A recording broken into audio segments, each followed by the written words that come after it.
I'm Lorne Baxter, and I invented the Internet. The soiled utility room is where nursing staff takes our biohazardous material, our soiled linens, and it also has a urinal in it. That's where nursing staff took these babies and left them to die. I actually wasn't talking about abortion. Yes, we have differences on abortion that are deep and profound. I think they're terribly important. But Barack Obama defended infanticide, the killing of fully born infants who had survived a failed abortion attempt and were then left for hours in soiled linen baskets to die. My name is Jill Stanek, and I'm a registered nurse who witnessed babies being delivered alive and left out to die.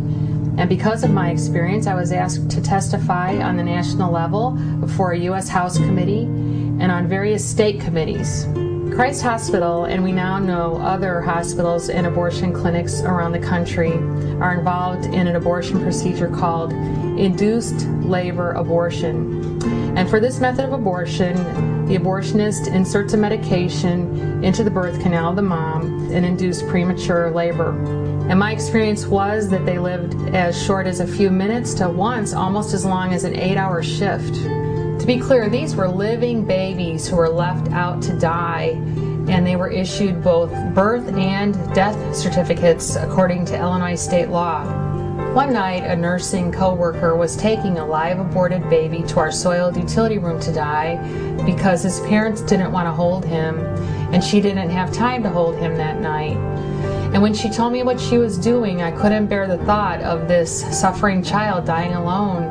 And so I cradled and rocked him for the 45 minutes that he lived. He had Down syndrome and was between 21 and 22 weeks old. And he didn't move very much because he was using all of his energy attempting to breathe. And I remember toward the end of his life, I couldn't tell if he was alive or not unless I held him up against the light to see if I could see his little heart beating through his chest wall because their skin is so thin at that age. And after he was pronounced dead, we folded his little arms across his chest. We tied them together with a little string, and I wrapped him in a shroud and took him to the morgue where we took all of our other dead patients. Steve and Pam will tell you that we fought together in the Illinois State Senate against restrictive choice legislation, laws just like the federal abortion laws. When I testified before an Illinois State Senate committee about my experience, Barack Obama was unmoved and actually opposed the Born Alive Infant Protection Act, which was legislation designed to stop this barbaric practice of leaving delivered babies out to die. Barack Obama says that he's all about change and forging a new path. Well, he sure did forge a new one, because on the federal level, this legislation passed unanimously, 98-0. Every Democrat in the U.S. Senate supported this, from Clinton to Kerry to Kennedy to Boxer, and even the pro-abortion group NARAL went neutral on this bill. But this one guy, Barack Obama, thought that infanticide was acceptable and voted to protect it.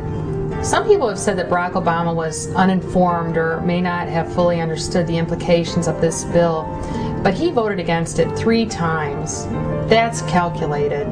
He himself has defended his vote by saying that he would have voted for it had it been identically worded as a federal bill.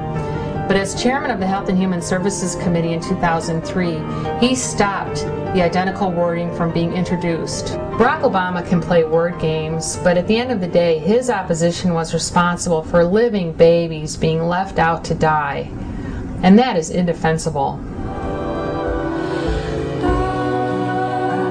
It is time for a different attitude in the White House. It is time for a different attitude in the Supreme Court. It is time to turn the page and write a new chapter in American history.